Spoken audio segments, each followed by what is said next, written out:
Boom, dude, we are like on time today. This is awesome. I actually hit that. I hit that button right on the dot. What's up, everybody? We'll wait for some folks to drop in here. Give everybody a few minutes. You know, I was thinking about too, man. Friday night, 7:30. Like, probably not the best of times. 7:30 your time. Well, yes, it's 8:30. That's true. It's 8:30 my time. So yeah. 5:30 on the West Coast, right? Yeah. Yeah. So those people are out eating sushi and drinking Mai Tais. Drinking kombucha. Yeah. Drinking Mai Tai and kombucha. Diet seltzer. That's hilarious. Not even flavored either, because just flat. So West Coast. Oh man, that's hilarious. Shout out to all the people on West Coast, man, on West Coast time. I love going over there. As soon as I land in LAX, I catch the first thing smoking as far away from LAX as I can possibly get. I try to get out of LA as soon as possible. Jim has been hanging out here for a little bit. What's up, Jim? Thank you for joining.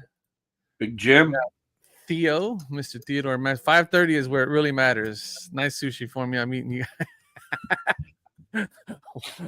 Right. We'll take that. You know who that is, right? You know who that is? No. I don't. Birdie. I mean, it's who? That's Birdie. No, it's not. Is it really? Yeah, it is. Nice. Oh, there we go. Okay. Yeah, we need to get him on at some point tonight. Yeah, we need Birdie like permanently on something. Yeah, we need to. So what's going on, brother? Big episode 50 here. Big episode number. Look, I was thinking about this today. Like I was kind of doing just like the video to upload today, just reminding everybody. I was thinking to myself, man, 50 is not really a whole lot of episodes, right? But given that you and I are both full-time employees, full-time fathers, you got like what, 12 kids? 12. Like, yeah, I got 19. Like, I mean, we, between dance and baseball and football and basketball and, you know what I mean, trying to have some kind of a social life and all that stuff. I'm surprised we managed to get to 50 episodes. And so kudos to us. First of all, I'm gonna pat myself on the back a little bit for sticking with it and getting through 50 episodes. I'm pretty pumped about that. That's pretty good.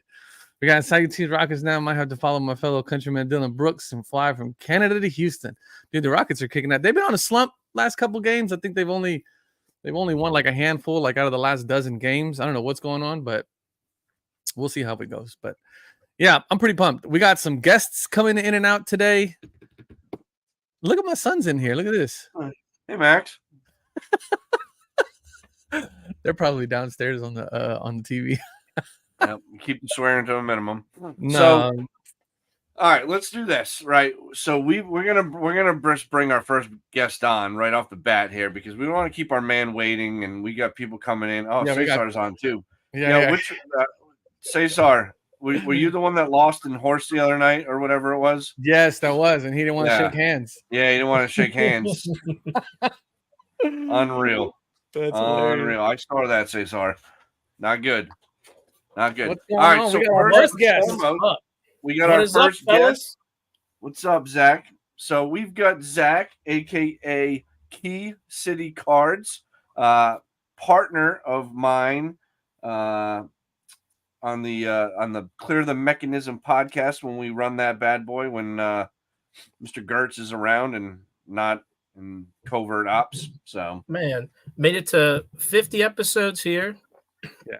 Hopefully we make it to 50 on that one as well. But yeah, what are you guys at right now, JD?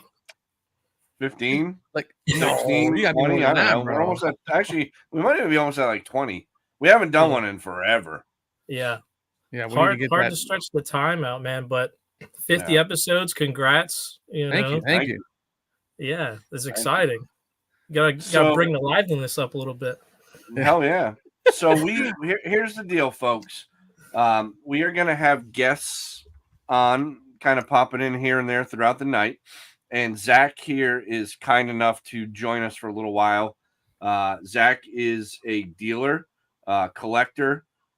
He does not own a 800,000 square foot card shop. I want to talk But about that. he, We're going he to talk about does he does hustle. He's constantly at shows, in between jobs and whatever else he's doing. He's a hell of a dude, and he's kind enough to join us. So Zach, why don't we just chat a little bit about sort of what you do in the hobby and Yeah.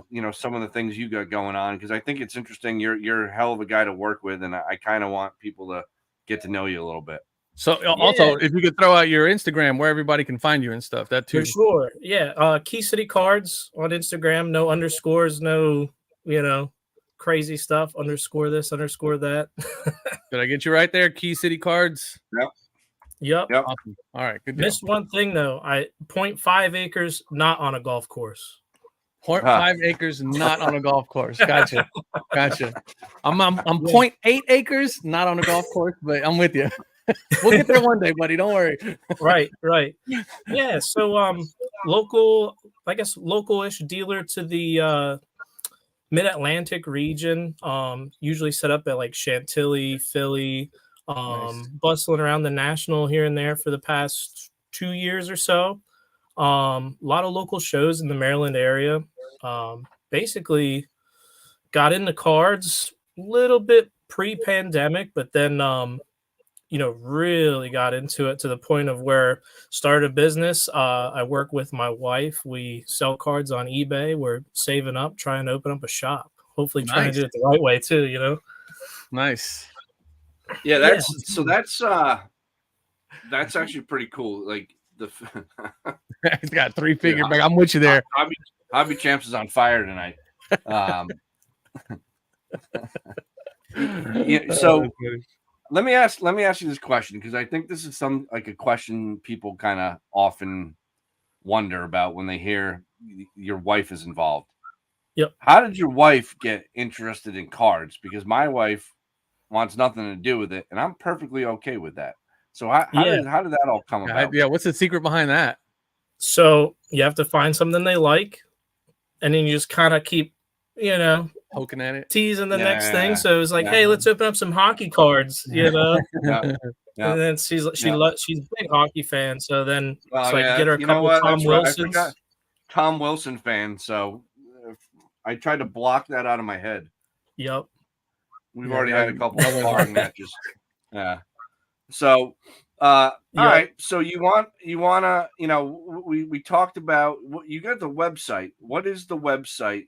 Because you're like, the cool thing about Zach, guys, is he's like any one of us that's grinding away, hitting the shows like he's talking about, making trades, making deals.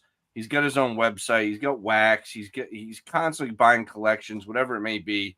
I spend a lot of time talking with him and kind of picking his brain on things, because my man is way smarter than I am. But talk about the website and things like that. Like, what is the website, first of all, that you have that people can go and check out? It's a standard website. So I suggest if anyone's trying to get started, kind of go that route. Obviously setting up at shows as a dealer, and then trying to maybe has goals of maybe opening a shop one day. Start with a website, try to get the retail going. It's been the hardest thing to do online retail, but keycitycards.com, fairly easy. I think it was a Shopify account, Yeah. What I like to do is whenever I have new products coming in, sealed product, different graded cards, stuff like that, I try to get up on there. But it's so difficult to compete when you're on your own website. You just don't get the eyes like you would on eBay. But obviously it's so much better because you're not paying those fees. So how you're trying to build out the website to make people come to it. That's the hard part. I was gonna say, so what has the journey been like for you, trying to, as you've learned how to drive traffic to your website? How has that been? Has that been a interesting experience? Has it been frustrating? Has it been a combination? Like, what do you talk a little bit about that? Because I think a lot of people, everybody's always looking for that angle of getting eyeballs on their cards, right? So What are It's some of so the things you frustrating. learned? It is Frustrating. And then, it's funny because it's frustrating, and you do a lot of work. You'll do a decent bit of work, and then you kind of let it go for a little while, and then you do a little bit more work, and then you make a sale, and you're Yeah. like, oh my god, somebody bought something on my website. Yeah. It was like, Yeah. and it's always like, who was dumb enough to do this? Yeah. It's like, oh great, awesome. So it's difficult, man. The hardest part about it, and I think it's the big thing, is marketing, like social media, trying to get the eyes out, trying to create a following without actually trying to be like a hobby influencer. Like Man, it's doing one gimmicky thing that, stuff. yeah, the influencer stuff, just like I hate it, honestly. I mean, it depends on what angle you're coming from, right? Right. But if you're trying to build up this following just to sell stuff to people, and That's a tough thing, advertise man. this Yeah. stream and that stream for whatnot, it's difficult because it's so many people out there doing it now. Yeah. So to be genuine and organic and just be yourself and try to create a following, it's so difficult, but it's rewarding. I don't. Now- I don't like getting that label, man. That influencer. I've had people throw that at me before, and I'm like, no, that's not what I was going for, buddy. I mean, yeah, okay. If I got a few people's ear, that's great, but that's not like I don't think I've tried to get to a point to where I'm like, oh, okay, I got X amount of people. If I can sell something to 10% of them, that's X amount of dollars. Then boom, you know what I mean? Like I've had some Yeah. partnerships, but it's all come very organic in the way of like, oh, I use this myself. Right. People have reached out. Like the relationship that I have with Card Hedge was completely organic. The relationship that I have with Arena Club, some people don't even know the story behind that, but that is, I mean, there's people at Arena Club that I've known way before Arena Club was even thought about. Right. That I built those relationships with very early on when I had maybe a couple hundred subs. And it's tough, man, to get people to come to a certain place and not get gimmicky, because it's like that little step between staying authentic and staying gimmicky is not an easy one to avoid, especially when they're throwing money at you. It's like, because I've had companies come at me and go, hey man, I'll pay you X thousands of dollars for just do this video for us and post it, and I'm like, yeah, no, man. Once you start figuring out what they want you to do and all this stuff, it's like, oh yeah, no, you just want me to dance. That's not, I can't do that, But I'm with you, man. That's the hardest part. Yeah, absolutely. And, trying to run an online business or try to open a shop, obviously you're going to want to try to sell stuff to people. That's business, right? But you also want to like make it so that it's worth somebody's while, right? Without actually being pushy and saying, hey, come to me, buy this, come to me, buy this. It's difficult. Well, especially for that balance. Yeah, for you that you actually your aim is retail, right? Like you're actually trying to sell, right? But the hard part is going, okay, here's what I have, here's my product, and getting out there and just not trying to go way too far. I mean, like I've always found it hard to like not sound like a used car salesman. You know what I mean? Like that's always a hard thing. But yeah, no, that's cool, man. I've heard from people too. They're like, hey, if you want to grow your Instagram, go out there, click on somebody big in the hobby and look at everybody who follows them and go follow those people. They'll just follow you back. And it's like, man, I find that to be so not genuine, right? It's disingenuous. Yeah. I've always just taken the approach of anybody that follows me, I always try to follow them back. Right. Yeah. If I can do that, I think I'm happy with that. Mm-hmm. Yeah. That's just good common, like, unless it's like, unless like you get one of those like accounts on Instagram or whatnot that is like, right. Oh, it's like whatever, you know what I mean? Right. Like logos or this or that. Like I don't need you like messaging me going, hey, do you need a dope logo? No, I don't. DM me for shout out. It's like right. Get out of here, kid. Promote it here. I'm like, huh? Yeah. What are you talking about? Yeah, some guy I already promoted it on eBay. I can get you 10,000 followers right now. It's like, all right, dude. You know, some poor kid in some internet cafe in Bangladesh. He's just sweating his balls off.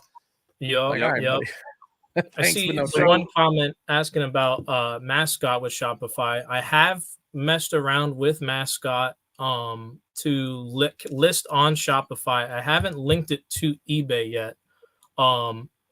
So to answer that question, I have messed with it. It seems like it's a pretty good idea. Yeah. The one thing that I would try to maybe push those guys towards would perhaps be if they could attach like a QR code or a QR label for your card. So if you go to shows every weekend, you can put that on the back of the card, scan it with your phone when you sell it for it to automatically delist it from Shopify. Oh, when you make an in-person sale, right? Yeah. Why it doesn't do that for you now? It does. You have to go in the app and you have to like find the card, select it, press sold, and Really? put all. Yeah, I believe so. Everything I do is No, automatic. but he's talking about doing an in-person if you're in a sale, show Jake. in person. Oh, Yeah. sorry. Yeah, Sorry. it would be nice. Yeah, if no, you could, we talked about that. That would be a game changer for them. Yeah, absolutely. That's hilarious. Gosh. All right, so we've got a bit of a giveaway. We'll do a Zach giveaway. was kind enough to do. And Yep. So there's a set technical some piece rules. of it. Yeah, there's a technical piece to it though that I don't think we got to talk about. So Zach, I know you mentioned you were going to do like a bit of a trivia thing, right? And you were going to be looking for the right answer, Well, sort of thing. No, I was no. talking with Okay. JD, and for the 50th episode, I wanted to give away a hobby box of Topps Chrome Black. So what we're gonna do is, the typical. Make sure you follow these guys, JD, Omar, on YouTube. But go to Card Hedge's Instagram and go to their first post. There should be no comments on it, I believe, at May 14th, 2020. Comment there. Should make it fairly easy. Yep. Hop in the comment there. Comment, what your favorite baseball player is, basketball player, football player, hockey player, whatever, and we'll pick from those names. Yep. Nice. So you have a way to pick that, right? Yeah, Yep. we're gonna leave. We'll enter the names. We'll randomize it. We'll make sure it's nice and fair. And I think we should keep that open for the weekend. Okay, cool. We'll keep it open through Sunday night for those people that are going to watch this after the fact. Nice. And then we'll do it. We'll get on live and we'll do that giveaway. Any nice hits out of the product though have to be donated back to us so we can sell it on Zach's website.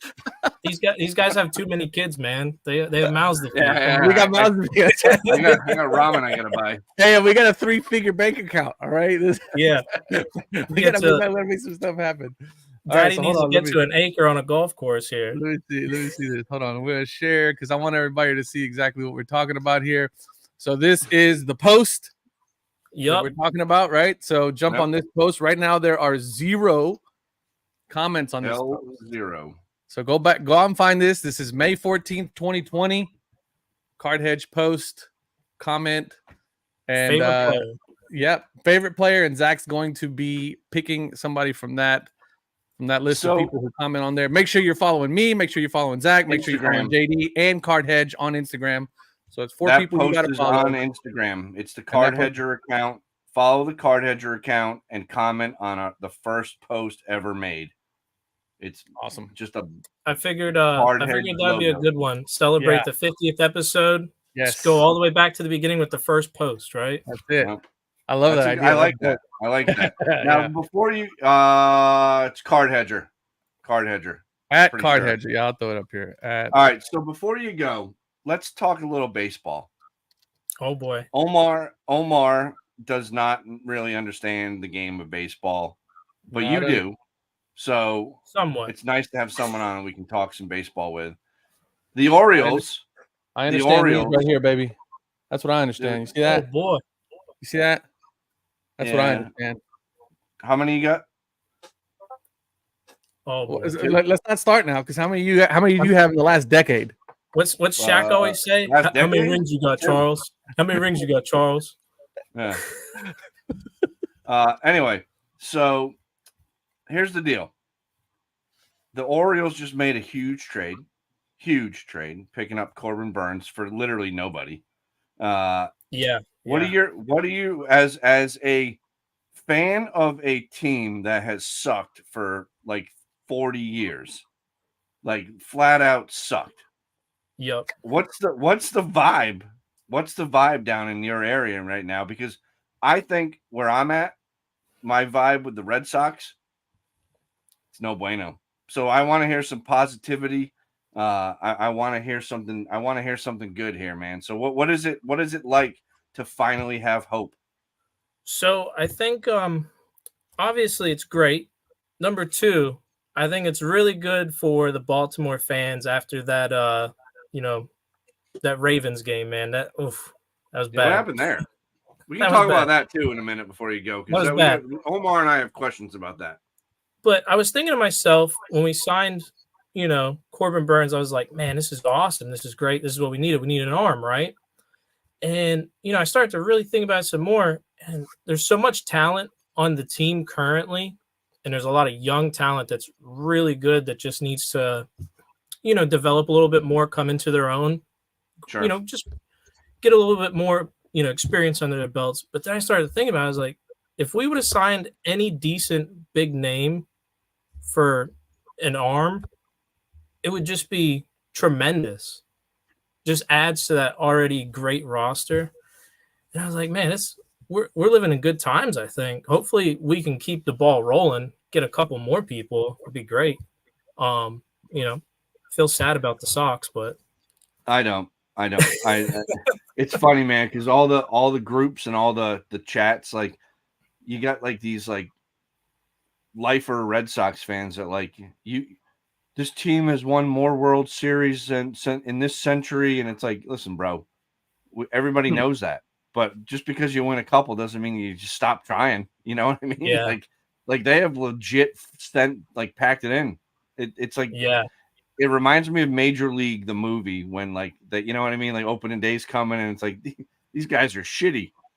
Things might be changing like around the league. I think dude, things are kind of changing. The Orioles are loaded with young talent, like you said. I think they need another arm or two. Yep. It'll be interesting to see.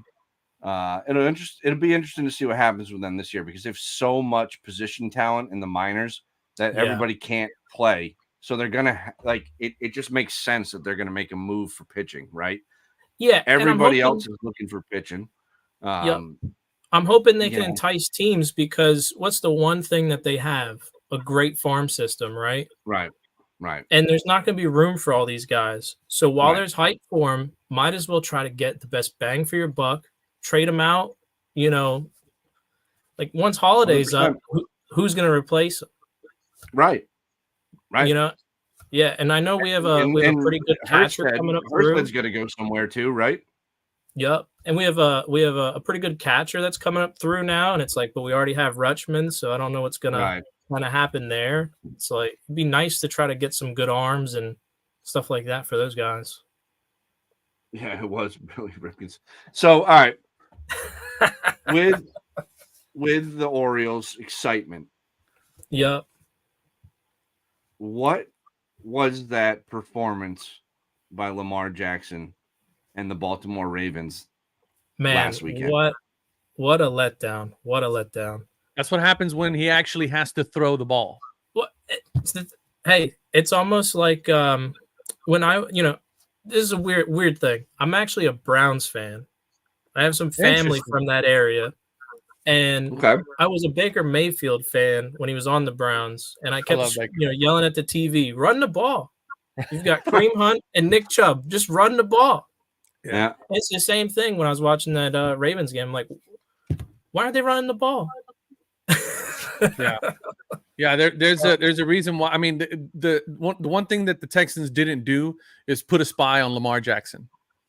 You always. I don't care what the rest of your defensive scheme looks like. You have to put a spy on Lamar Jackson, even if that means that you're giving up the long ball. I would much rather give up the long ball potentially to a Lamar Jackson deep ball, which he does not throw very well, than to leave wide open space for him to run. You never let him run. And that's what happened. He had to throw the ball because they had a spy on. If you go back and watch the game, there was literally a linebacker that was doing nothing but watching him the entire time. Right. And that's how you beat Baltimore. That's how you beat Lamar Jackson. You beat him by making him throw the ball, because that is not what he does the best. Yeah, he didn't look good throwing, even when he did. That's my point. He can't throw. Yeah. No confidence. I don't know what it was. know? He just there was something odd too. Like when he was in the pocket, every time he would drop back, or he just looked weird. It looked odd in the pocket. Yeah. I don't think he's ever looked comfortable. He doesn't look good in the pocket. No, at all. No. And No, so that's always been. I agree. That's always been his strike, because once you get to that level, once you get to that level in the playoffs, you're playing against teams that can do one thing really well, and that is take away the one thing that you're good at. That's what the Chiefs do. The Chiefs are really good at taking away that one penalties thing. And some of the penalties and shit were like the taunting call on Zay Flowers. There was a couple ridiculous. of Like, there was a couple of that's how soft like the world has gotten. That was a taunting penalty. But that's the no fun league, though. Hold on a second. Yeah. And I was kind of surprised too, because it's like, I understand it's a game, right? People get heated, you're going to get pumped up. But man, Kelsey was like grabbing people, getting in their faces, and it's like, man, I don't know. As soon as I kind of went from, wow, we got our lobby is loading up here with homies. There we are. Here we go. It's interesting. Can we even fit this many people on? Yeah, we can. Oh, we can fit everybody in here. Oh, nice. So nice. Let's do it. For before I leave, I want to ask Omar what he thinks about the big F1 news and the big news from Mercedes. Oh, okay, so he took a bath in mayonnaise today. That's how exciting it is for him, dude. So it is absolutely all right. JD, you can take a nap because you don't get into F1 at all. Just like I took a nap right now when you are talking baseball, dude. Lewis Hamilton making a move to Ferrari is absolutely. I've been watching F1 for maybe 2 years. So, but I've also done I bought the F1 TV. So I've gone back like 7 or 8 seasons and watched like all the races. They do the 30-minute recap races on, for every race.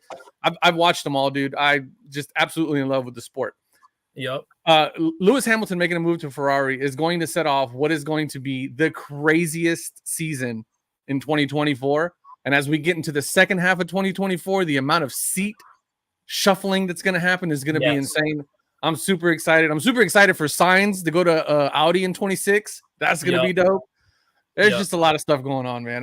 When that happened, my whole house went nuts. Yeah, I find it crazy that sport, as soon as one person moves or one team says, you know what, I want to get a different driver, the whole field is it's like a scramble of, well, who's racing where? No one knows who has a seat anywhere. That's right. Who joined the Subaru team?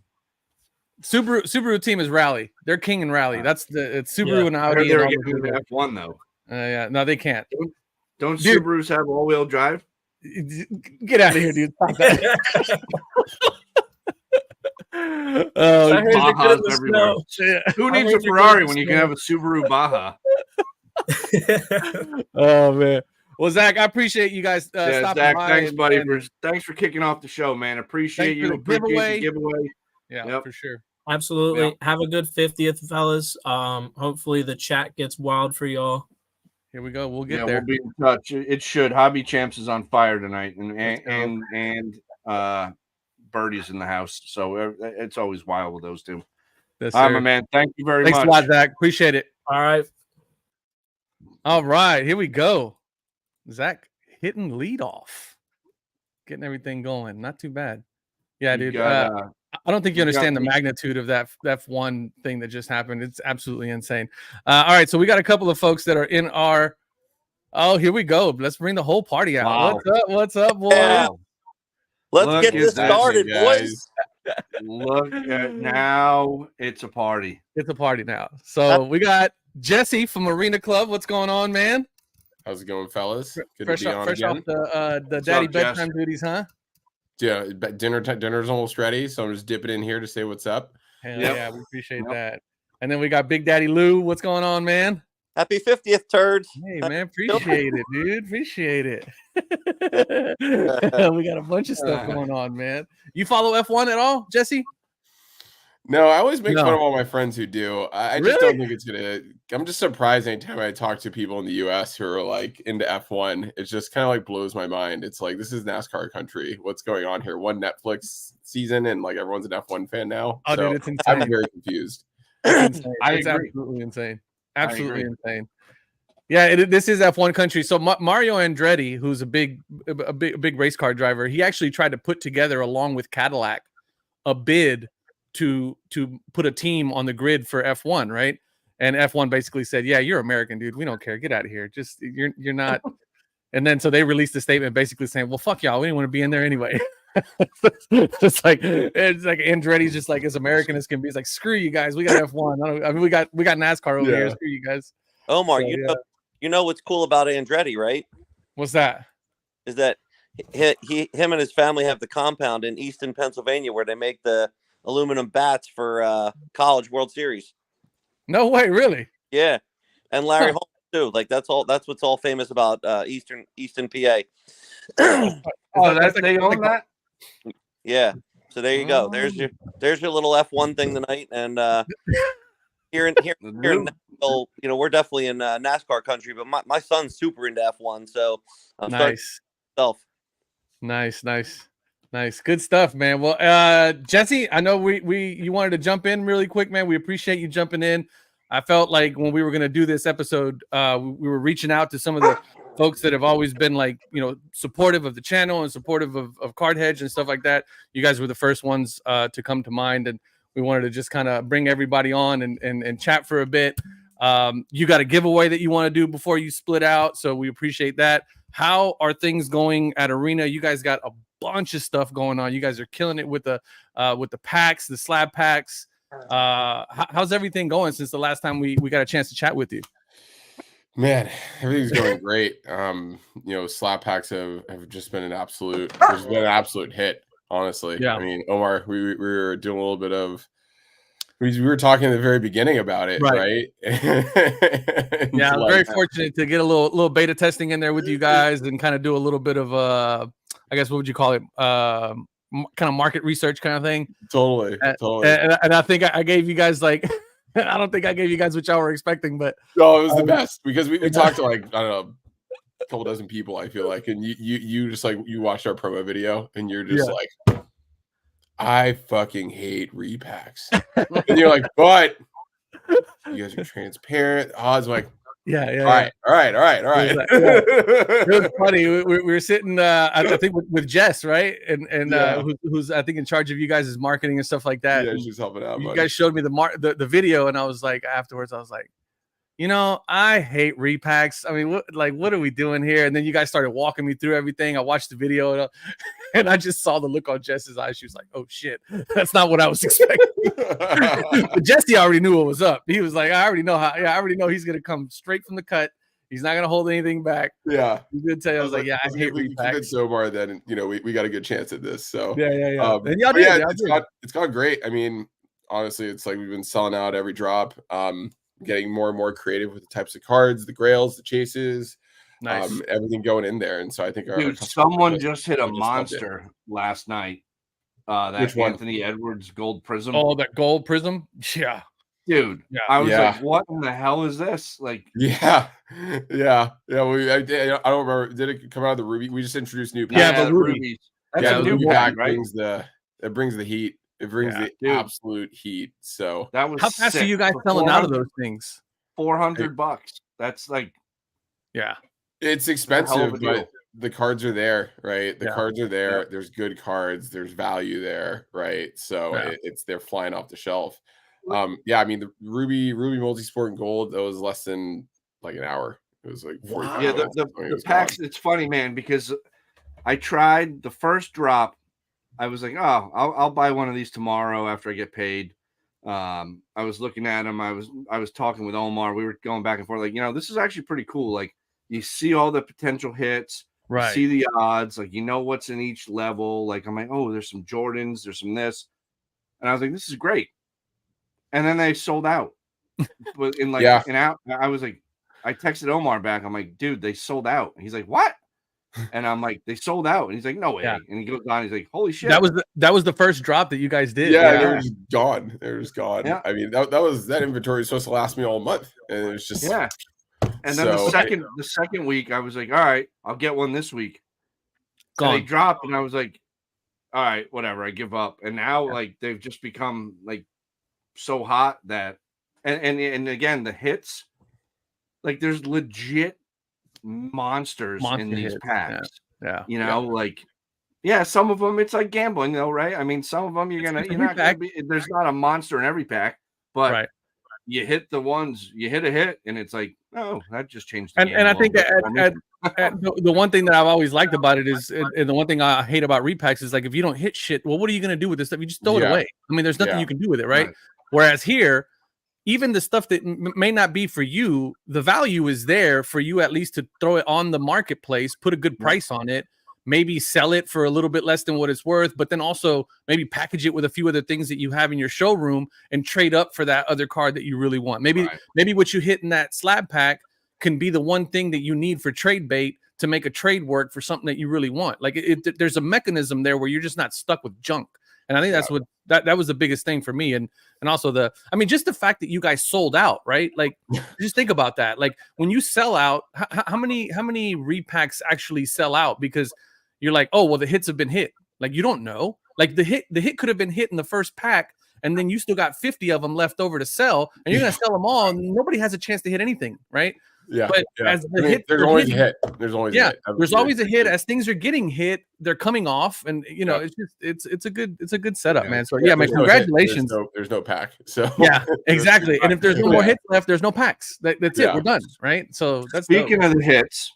And we know you got to go because I honestly don't. I could chill for a little bit. Dinner. All right, never mind then. We're not going there yet. But I thought that was a hell of a segue by me.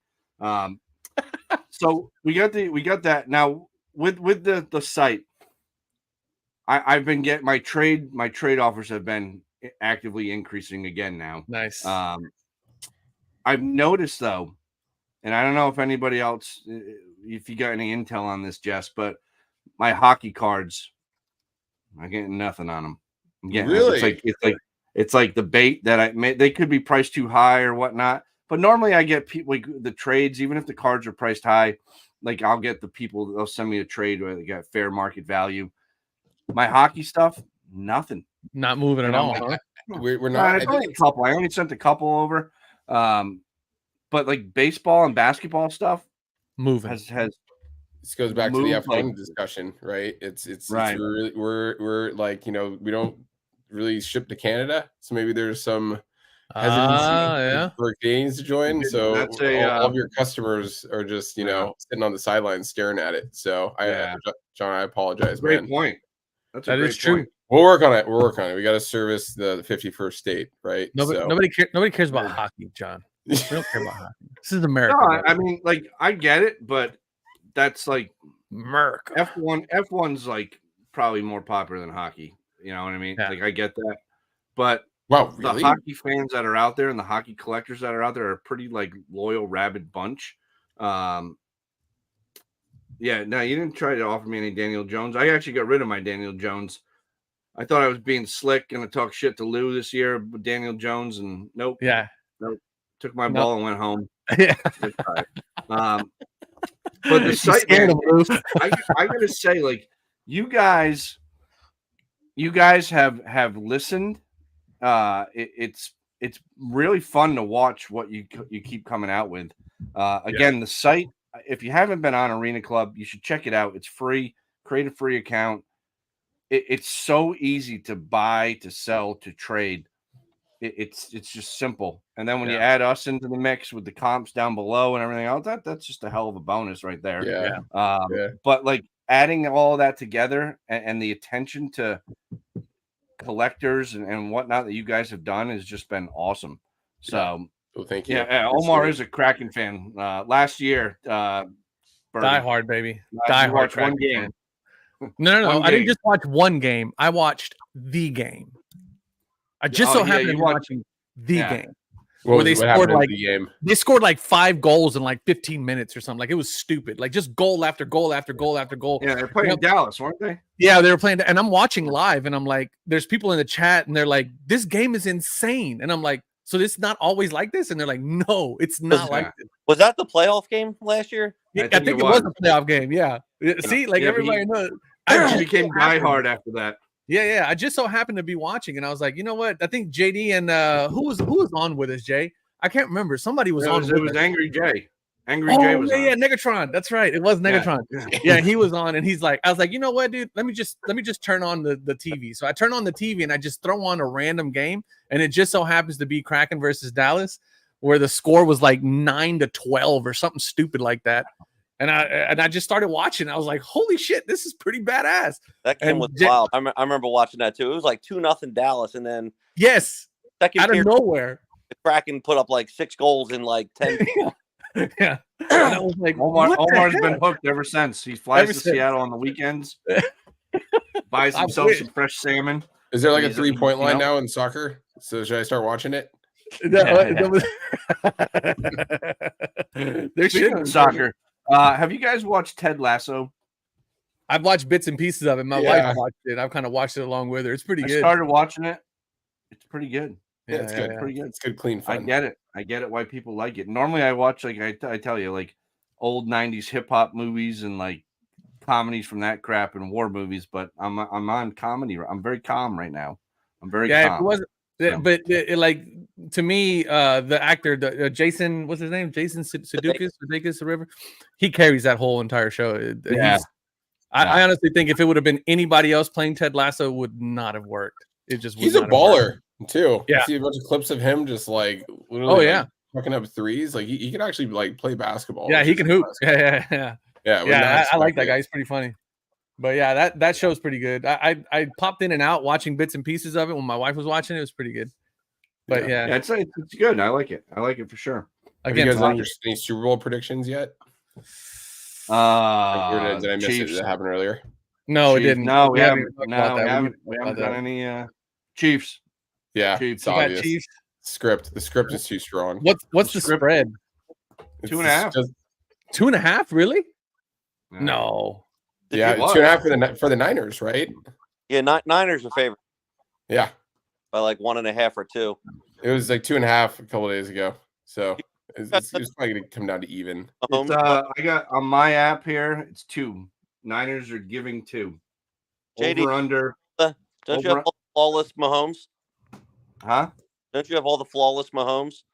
I do. Yeah, we don't like to let people know I have that stuff. So thanks, Lou.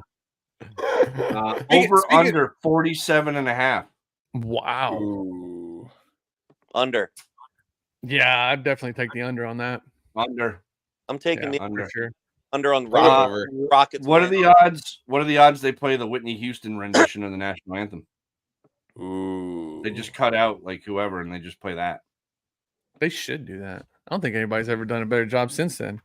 No, that they say that's the greatest version or rendition or whatever of the national anthem of all time. Well, it has like its own like melody that's separate from the normal. Oh, yeah, it was released as a single. Oh. I thought it was in bar at the Padres game. I believe that. Remember that, dude? Oh my god, remember that? Chris Stapleton was pretty damn good last year. Who's doing the halftime this year? Yeah, he's doing halftime this year. Yeah, but he did the national anthem last year. Usher's doing. Oh, that'll be a good show. Yeah, Usher's doing the halftime this year. Yeah. Yeah, everywhere that I'm seeing right now, 2.5. Yeah, San Francisco -2. Bet 365 has it at 2. Bet MGM has it at 1.5. Jesus. What do you got? What's the spread on JD? I just think there's too much money to be made for the Chiefs to win with Taylor Swift on the TV. It's just like it's a no-brainer that they're going to win. Like that woman's worth more than the entire NFL combined. She really is. You know what? Like so I've been battling a lot of people over the last couple of weeks because I can't stand the fact that they're showing Taylor Swift that much. It's so annoying. It's super annoying. But everybody's like, oh, like because like okay, it's like you know, I have a daughter, and so everybody's like, oh, you know, you're being misogynist and asshole, this, that, and other. It's like, first of all, let me tell you something. If the fact that a football championship is not talking about the fact that Brock Purdy was the last fucking draft pick, Mr. Irrelevant, right? And he's in the Super Bowl. If that is not the main story, but Travis Kelce's girlfriend is, that's a problem. That's a problem. I'm not a fan of Travis Kelce. Me either. Not anymore. But I don't care about his girlfriend when literally the guy who everybody thought was going to be working at Home Depot by this time this year is actually throwing in the fucking Super Bowl. Yeah, that's a great story. I'm not really like I don't like Mahomes really that much either, but I respect him. Respect his game. But Kelsey, he annoys me. Sure. He annoys me. You got Christian McCaffrey, who's on a freaking MVP season. Like, there's so many good stories that are happening inside of the Super Bowl. Like, the Super Bowl itself has so many great stories. But no, we're going to talk about the fact that Travis Kelce is Taylor Swift's boyfriend. My daughter's preschool teacher is like a diehard Taylor Swift fan, and I ran into her at the park last weekend, and I was just like doing some market research and just like asking her if she's heard of Chiefs players, and she like named like a bunch of them. There's no way she would have named any of them, and she is so proud of Taylor and excited that she is like on behalf of women just taking over the most manly thing ever, which is the NFL, and she loves it. She loves it. She's like, we're taking over everything else next. This is just the beginning with Taylor. I was like, oh my goodness. Listen, I love that. I love that it's bringing a whole new segment of people in. I love that they're getting more views. All that is great. The money, all that's fine. That's all great. That's cool little buzz stories during the regular season. But this is the championship. That is what this is what these guys work for their entire lives to get to this point. And you're going to take away their shine and their ability to have their stories told because Taylor Swift is now in the mix. Like that, she's going to take up 90%. We could have had Eminem. We could have had Eminem. We should. His wife is making those jackets too. So yeah, I saw that too. Like, didn't she get like $1 million deal like that? Like swear on TV and shit, and then nope, we can't have Eminem. Right? Crazy. Was that Lou? She got that jacket deal because of Taylor, though. I mean, yeah, of course she did. Yeah, it's ridiculous. Ridiculous. Yeah, she got on Pinterest. What jacket? Yeah, well, so one of Taylor's friends like was like crocheting some jackets or something like that, and then she gave one to Taylor Swift to wear had Kelsey's numbers on the back or something. Yeah. Oh, okay, that thing is sick. The freaking Swifties went ballistic. Insane. Everybody's like, where do I? So the NFL's like, oh, let's get them. Let's start making them right now. Let's get them going. And they made her some kind of big ass deal or something, licensed her shit. She's like a millionaire now. It's insane, man. I was like, what the hell is going on here? She's the wife of the fullback on the 49ers. Yeah. Really? Juice check? Yeah. That's who's like 6 consonants in a row in his last name. One of them is like a Z. No one knows how to pronounce it. His wife that's making those jackets. So Taylor's doing all right. She's doing good things for the. I'm sure, and it's great. Right. It's great. I'm all for it, Lou. All I'm saying is, let's talk about the game first because there's a lot of phenomenal stories going on right now. Practice, Omar. We're talking about 8 Mile. Yeah. How can I get Taylor Swift to buy a slab pack? Oh, dude. Oh, dude. Hey, if you put a Taylor Swift something in there, man. A Swifty pack? Oh. The site would blow Fine. I'm sure Leaf did it at some point, an autograph of Taylor Swift. Yeah. Oh, yeah. There's got to be one out there. You guys, you need to find that and run that. And run that ad on social media like nobody's business to the 18 and 20-year-olds. All right, you're gonna do the ad for me, so it's gonna be dude. Great. Let's go. Let's do it. Let's do it. I'll be the first one. I hate Taylor Swift. Give me that Taylor Swift. Get you a slab pack. Let's go. I'll cut the promo. Let's do it. Me and Lou will do it. We'll get shit faced and cut the promo. What do you say, Lou? Oh, that'd be fucking great. That'd be great. Oh. That's hilarious. As long as it involves drinking beer or some kind of alcohol, that would be ideal. Let's run it, man. You're in Tennessee too. You guys got good bourbon out there. We got it all. Hey, come on down for a visit. I need to, man. I need to get out there. That's one of my places I want to go. We're going to Banff for my birthday in Canada. Oh, that's nice. Yeah, so I'm looking forward to that. And then we usually try to do one outdoorsy thing, just me and the wife. And then this year it happens to be that. So I'm pretty pumped about that. But yeah, I need to get out to the Smokies, man. That's one of the places I want to go. A lot of good hiking out there. Yeah, it's just a couple hours from me. We'll get you there. Hell yeah. Hobby Champs is making a killing this year with his 167 Brock Purdy base rookie cards that he bought, just like I did. I'm sitting on a stack of them. I sent a bunch of them actually to Arena. They moved like hotcakes. Oh, really? Which Yeah. is good. Yeah. They took off pretty good. A couple 10s and a bunch of 9.5s. So I did pretty good on this. I sent all I my did pretty good. lost money on all of them. Who did? You did? Yeah. Dave was like, cut me in on the profits and I'll sell everything for you. You know, I'll get you 30% over comps. And he got me like 60% under comps on all my cards. Who is this? JD, your partner in crime. Oh. What happened there, partner? He What wanted did I do? he was going to turn into a consignment shop, and then all of a sudden he printed the lows on like every single card. Yeah. Man. That's hilarious. I only own like 5 football cards, Oh, nice. and 3 of them are Eli Manning. So suck it, Look at Lou. you. Yeah. Hi, man. Dude, So we got about 16 folks in the chat right now, which is I think it's a pretty healthy little number. Yeah, that's a lot. Jesse, if you wanna do this this giveaway, why don't you kind of get into what we're doing here, and then we'll yeah, we got a little mechanism here to randomly select somebody from the chat based on a little keyword that we'll give them here in a second, and then we can do a giveaway here. Cool. Did you say what we're giving away? No, go ahead. Yeah. Yeah, I mean we're just giving away a $100 slab pack. So, And that's the gold, right? it's silver. Silver. Okay, silver. So it's black, silver, and gold. There you go. That's what. Ah, screw it. Let's give away a gold. Why not? Why Wow. not? Let's For all the Swift- go. for all the Swifties Yo, out there. enter me. Can I get in on this? No, sorry, JD. No, You're- because you didn't say anything about the $100 one. So There you go. See. So Wow. what we'll do Yeah. is we'll do slab pack. So in the chat, if you are in here with us in the chat, I want you to type in hashtag slab pack. Oh my goodness. Let's go. This is how we're gonna do this. Yeah, you Hashtag love- slab pack. Ooh, look at that. You type that into the chat, into this chat. If you're in here right now, type that into this chat right now.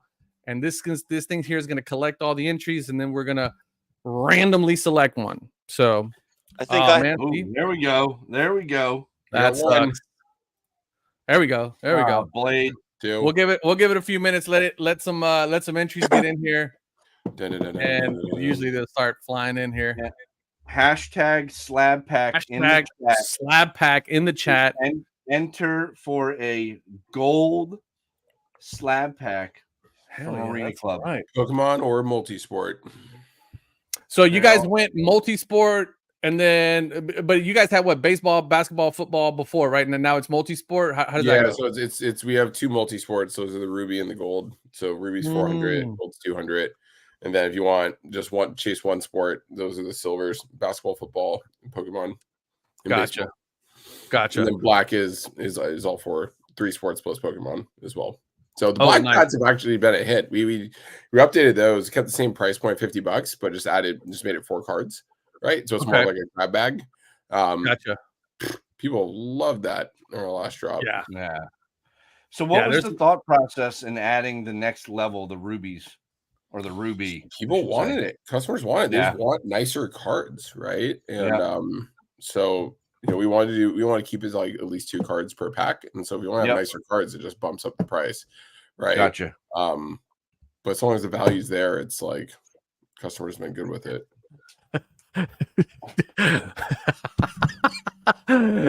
Bertie wants 45 minutes alone with JD.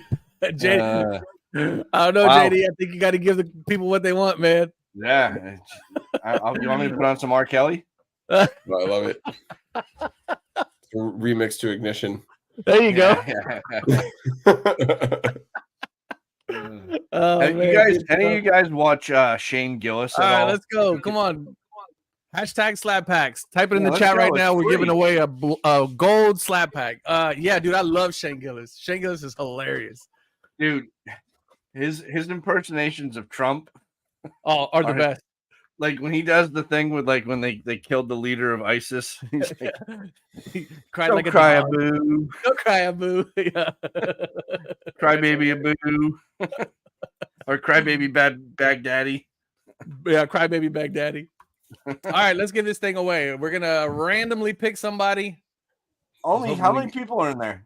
8 people. We got 10. 16 people in here. Come on, man. Let's It's get a to 10. free freaking giveaway. It has to be 10 All or you else gotta it's a do- $100 pack. Come on, all guys. you gotta Oh do is yeah, it's got to be 10 to get to the 100. Otherwise, it's Sure. a Go to It gives me hashtag. 10 for the It's $200 free, pack. people. It's free. let's It's go. Come free. on. Don't be lame. Come on. Come on. We'll give it one more minute. Come on. Someone hashtag it. Scat Pack. Actually, a really good car, Scat Pack. Believe it or not. Come on, guys. It's okay, guys. Let's just Let's run run with it. Let's run with All it. right, run it. I love this thing. This thing's pretty badass. The way it does the giveaways. Oh God, I thought. Oh, Yeah. Hobby Champs. Let's go. Wow, an There we OG. go. Was that the There we influencer go. spin? Or what happened? Did you right click instead of left click and you made it go to Hobby Champs? No, I wish I could do that. I'd give away all kinds of shit tonight. Wow. It's No, all this good. thing's pretty cool, man. It's actually ran by the same streaming company that does the show. So it goes into the chat. I tell it which live stream to pull it from, and it goes in there and pulls all the comments and stuff. So Boys, yeah, dude. Yeah, Hobby Champs got it. He's like, $200 pack. Let's do it. So right back. I'm going to grab a beer. I'll be right back. go ahead, brother. Go ahead. We got you. all right, guys. Well, thanks for having me. It's always Jesse, a man, pleasure. we really appreciate everything, man. You guys are the best. We will stay in touch. Yeah, awesome. Thank Hobby Champs, how do you want him to get in touch with you? I can just email you. Or Okay. I'll just shoot you an email with it. Just shoot me an email. Hobby Champ, shoot me an email. retrohoopbreaks@gmail.com, and then we'll get everything in contact. Sweet. Jesse, man, we really appreciate it, dude. Yeah, you guys thanks, are the best. Congratulations on everything. You guys are kicking ass, totally, man. And as always, if there's anything we can do for you guys, man, just give us a shout. All right, Omar, JD, thanks for having me. Tell River what's up as well. We'll do, guys. man. Great weekend. Later, dude. All right, bye. Yeah, we're an hour into this thing, and we never mentioned anything about Card Hedge and what we're doing. That is true. That is It's hard. true. You know what we need to do? I got another giveaway that I can do right now because I got 2 of them. So Yeah, Yeah, I know what do you want to go? sponsor. What do you want to go? A little bit longer here on this thing? yeah. Let's just keep going. I got. So we've I only like done. that. I like that. That we did the arena hashtag thing. giveaway. Oh yeah, dude, that's badass. I love that. We already did the wax. We did the arena giveaway. I got 2 Dude, Hobby cases to Champ- give away. Hobby Champs is gonna hit something monstrous too. I know it. Oh, dude, I know, right? Dude, a gold pack. a goal. Yep. That's a $200 slab pack, bro. Like the hits on that are crazy. We haven't talked basketball because the Celtics are terrible. Yeah, and the Rockets. The NBA. I can't. I don't even want to get going. It hurts. It's just whatever. He Yeah, has an it's, arena account. All right. Yeah. Oh, nice, Hobby. That'll work, dude. Yeah, if you already got an arena account, then that's gonna be easy, man. Yeah, I think. easy. That's easy. Yeah, especially if you hit something sweet, dude. Fuck, man. Let us know. I'm really curious to see what you're gonna get in that slab pack. He's got a YouTube channel, man. He can share it on his YouTube. He can share it. Even better. Where's the champagne, fellas? Toast to each of you. Fucking birdie. So we are here's not that anybody cares, but we are. River was supposed to join us tonight, but he tied up. Not literally, but we are lowering. We are going to have a new price tier come out for Card Hedge, the app and the website. That will be out sooner rather than later. Yeah, it should be very affordable for people, so that'd be pretty cool. The other piece is we also are automating the process for us of getting best offer prices off of eBay. That's historically something that we haven't had, right? We're the only ones. Yeah. Unless somebody else has got it. Again, I don't know because I'm not on all the other apps, but we will be automating all of those best offer prices as well. So pretty cool stuff there. We got one more giveaway, right? We got 2 more, actually. 2 more. All right. So the beautiful folks over at Card Capsule who sent me one of these bad boys right here.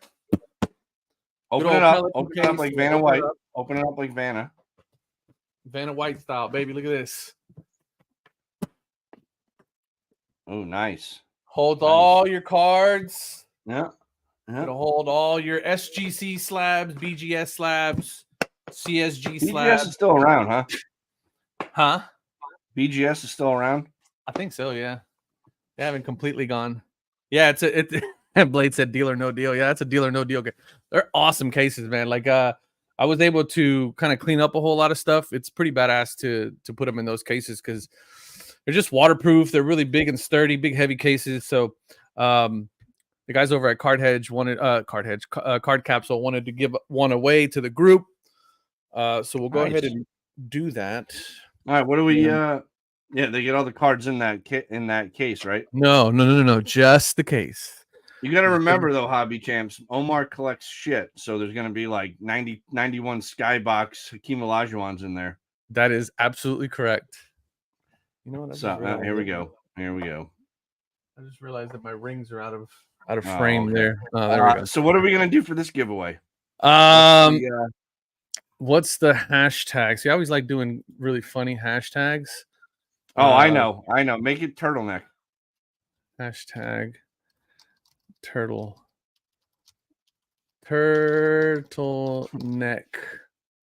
Where's Big Scott? He must be working tonight. Hashtag turtleneck. All right, we'll let this one roll for a little bit because we don't really have a time constraint. Yeah. Man, that was cool of Jesse to jump in, man. That I always like talking to that guy. He's pretty dope. Yep. Yeah, he's a good dude. Yeah. He's a good dude. He does not know who Lou. Oh, that's the next hashtag, Lou Rowe. So someone's gonna win themselves here a nice brand new big old case. Rated card case. You know what? I'm trying to find my other one. I have my other one that looks a lot better because it's full. It's actually full. You what? All right. I said I gotta find my other one because it's actually full. Like I got stuff in there because the other one's my baseball one is. Yeah. You have one of these big old Pelican case things? I got 3 of them. Oh, nice. Okay. Yeah. They're pretty dope. They also have this this little smaller one that I want to get from them, which is it just kind of holds like maybe a dozen slabs in there. Yeah. That's for the shows, you know. When you exactly. Yeah. And then you can put that on the gram. You know? So what I like to do is I'd want to carry one of those little cases and then walk up and then have it just be like a Corey 89 hoops or 90 hoops, whatever. Like a Corey Kispert hoops rookie card. Like, you know what I mean? That's like in PSA 6. Mad deadlift shrimps. yeah, exactly. All right, hashtag turtleneck. So, Mike, type that Mike, hashtag turtleneck, baby. Type it in. Enter the contest. Oh, dude, you missed the slap pack giveaway, man. That was good. Fresh Willie Churnpike. I like that name. I don't know why. Whoa, that's a solid name right there. Yeah. Breaker 19 on that one. That's a call sign. You know what, Hobby Champs? The beauty, you are an asshole, so you need to enter again. Like, come on, don't sell yourself short, buddy. For sure. Yeah. No, hey, listen, man. If you're in here, you're in here, bro. This thing is random. It's super random. It's as random as it gets. There's 19 people on and only 7 entries. I don't get it. Also, hit the like button on the live stream if you haven't already. It lets people know that it's on and popping in here. So I wonder if there's like Russians on. Russians? Dude, I actually had because when I used to do these I used to do them like every week. And I got to a point where I had made like 70 or 80 people on one time. And then all of a sudden, dude, I had like 600 people on and it was just like Russian bots and they were just spamming the shit out of my comments. It was hilarious, dude. Nothing big, Mike. We're just talking smack. We had Zach from Key City Cards jumped on. He did a contest with us. So yep.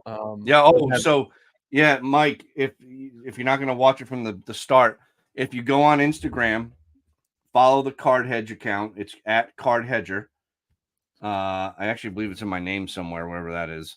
If you follow and comment on our very first post, you will be entered in to win a hobby box of 2023 Topps Chrome Black, courtesy of Key City Cards, aka Zach. I'll show you guys. I'll pull that up in a second. Let's go ahead and run this. Now I'm going to run it. 7 people. There's 20 people in this. 20 people in this chat. You type in hashtag turtleneck into the comments, and you will be entered in this giveaway for. Sorry, Blade. You're right. I should have just shut my mouth there. Big, beautiful box right here. Yeah. Courtesy of the good folks over at Card Capsule.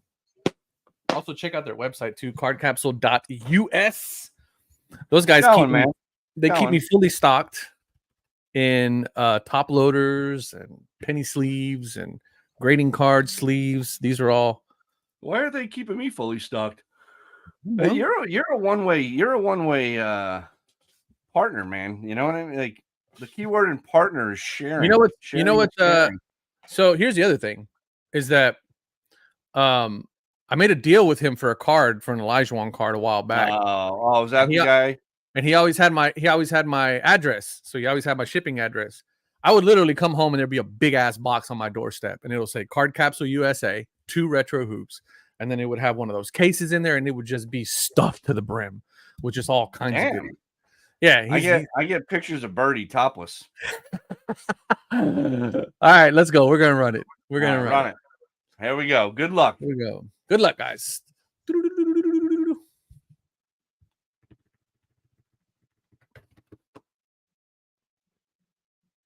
Oh, it's our boy Maple Fade. I don't know why I lost my mic. Maple Fade for the win, baby. Maple Fade. I like how Maple Fade. Because he's Canadian. You can ship that bad boy to Canada now. Canada. All right. Good stuff. Contender Sports Cards. Chris with the win, baby. That is sick. Congratulations. Chris has got a shit ton of graded cards too, so he'll be nice. Really appreciate that. Nice work there, Maple Fade. I'm proud of you. All of Canada is rejoicing in your victory right now. All of Canadian. Wait, that's Canadian Chris. Yeah, that's what I'm saying. Oh, okay. Yeah. Maple Fade, bro. Nice. Yeah. Good stuff, man. Yeah. Hey, the whole province of Alberta just shut down. Just shoot me a DM, Chris, with your info, and then I'll pass that on to the folks at Card Capsule, and they'll get that shipped out for you. What else do we have, dude? Oh, dude, I almost forgot. Oh, Kurt's card. You gotta take him to Kurt. My guy Kurt's Card Care also wanted to be on actually tonight. But he's the best. He had a time already set up to go snowboarding with his kid. He called me last minute. He's like, dude, I'm so sorry. I said, bro, are you kidding me? Go snowboarding with your kid. Are you kidding? Wow. Like, dude, we're just gonna be here shooting the shit. Like, I don't know how often he gets to get out and snowboard, but I mean, I'm sorry, I love you, JD, but if I get an opportunity to go snowboard, I'm out of here, son. I actually don't like the snow. I don't like snowboarding. I don't like skiing. So I get it from Texas because you guys get a lot of snow down there. Yeah, let me tell you. I can see you sitting by the fire at the old resort, the lodge, drinking your hot cocoa. So your ski boots. That's actually what we're planning on doing when I go to Banff. Yeah. We're gonna be at this resort, so hopefully it'll be nice. Total like rocking that bunny slope. I can see it now. Yeah, I'm not getting out there though, bro. I'm not doing it. I'd like to say that I'm not doing it. So, my man Kurt from Kurt's Card Care, we absolutely love that guy. We had a blast last time he was on, dude. We got to get him on. He's just a hell of a person. He's pretty badass. He's a car guy, music guy, card guy. He's an all around good human being. I love him a lot. Yep. Kurt getting a lot of backlash for his trade lately. Yeah, he is, but what's he getting for? What trade? Just people talking shit about, like his ability to, clean cards and, do all this other stuff. Oh, I don't know. I have my opinions about that. I might do a video. I know my guy, God, I'm blanking on his name right now. I don't know why. The Australian guy, what's his name? Dan the Card Man. Dan the Card Man. He's done quite a couple of videos on him. One in particular, dude, where he he took a card that had like this really bad dent in it, like really bad, like an optics chrome card, and he basically soaked it. Kurt soaked the card in like this solution that like plumped it back up and took the scratch, the big old scuff, like completely out of it. Because you know how like those chrome cards, like you can indent them, right? Not necessarily scratch them, but like actually like put a dent in it. Kind of weird. No, I know that. You know what I'm talking about? Like on your own? Yeah, like if it has like a divot in there or something. Like it was kind of weird. And he puts it in this solution, lets it soak for like 10 seconds, brings it right back out, dries it off, and all of a sudden it just like it plumped. It's almost like it plumped the card back up, and the divot was completely gone. Like it. And I think he sends it into PSA, gets PSA 10 or something like that, if I'm not mistaken. Yeah, dude, insane. And so that kind of caught wind, and obviously it made its rounds on the watchdog folks in the hobby. And I say that I say that like positively, because I think Dan's one of them, one of the good guys that calls out a lot of the bullshit. But yeah, it was insane, man. Even when I watched it, I was like, holy shit, like that's a lot of work. You know what I mean? Like you could, that's card repair at that point. That's not card cleaning, right? Card prepping. That's card repair. Which I mean, I honestly don't know how I feel about that, but yeah. So he caught a lot of flack about that. Okay. We'll settle this debate right now. Yeah. This is the age. I used to ask this question all the time in class when I was teaching. If I told you could take this cycle of steroids, you would make $100 million guaranteed.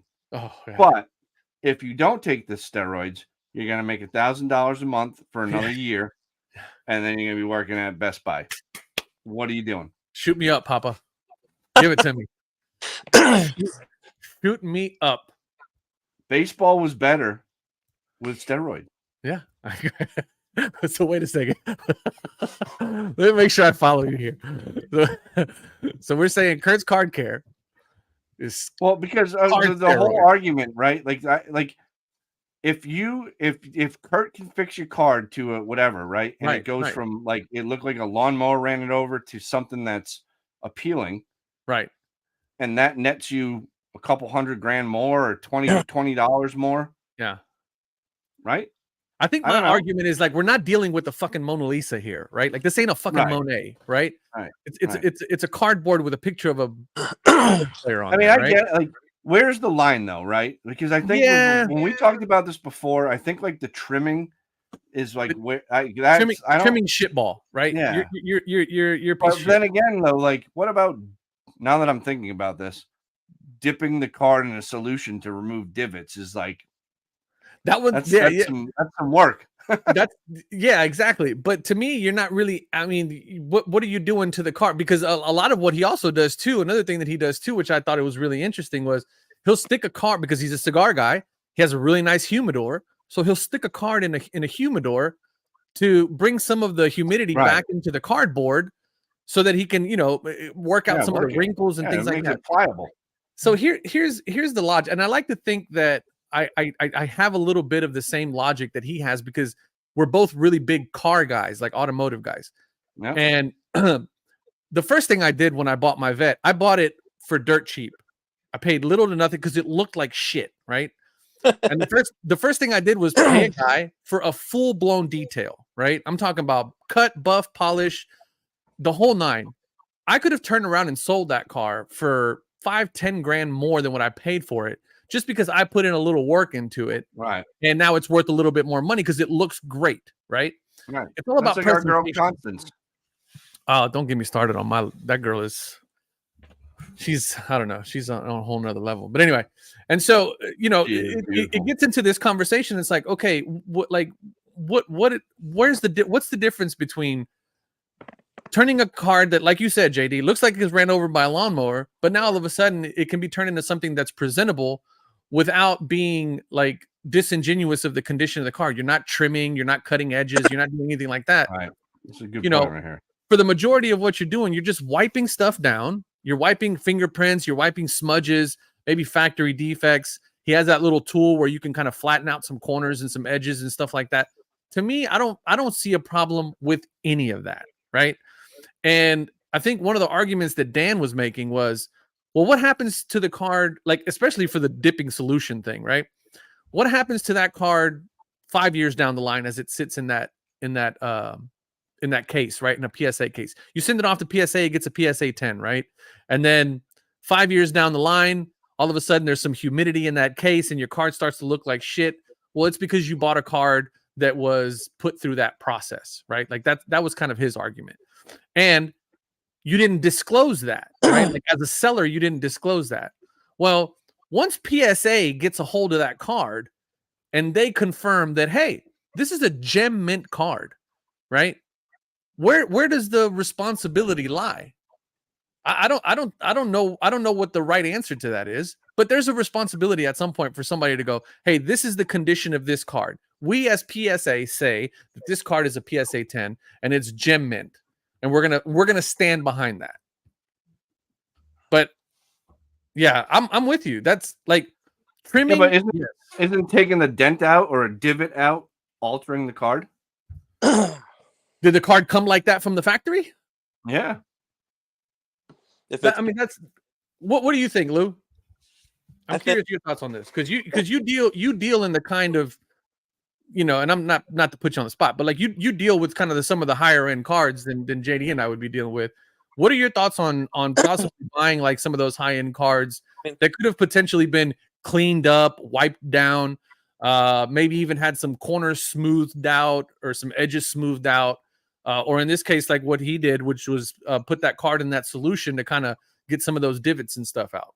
The value of the card doesn't matter in terms of, you know, how we're having this discussion. Everybody's cards are important to them and to their collection, regardless of, you know, whether it's $50, $500, you know, or those crazy, you know, like green PMGs that can hit like hundreds of thousands of dollars. Right. So, you know, I think that all collectors, you know, and their collections want to appreciate it no matter the value. So I don't think that's that much of an issue, but I think the question that starts to come to mind, like I'm in full agreement on the trimming and recoloring. I don't think that's acceptable in any way, shape, or form, because agreed.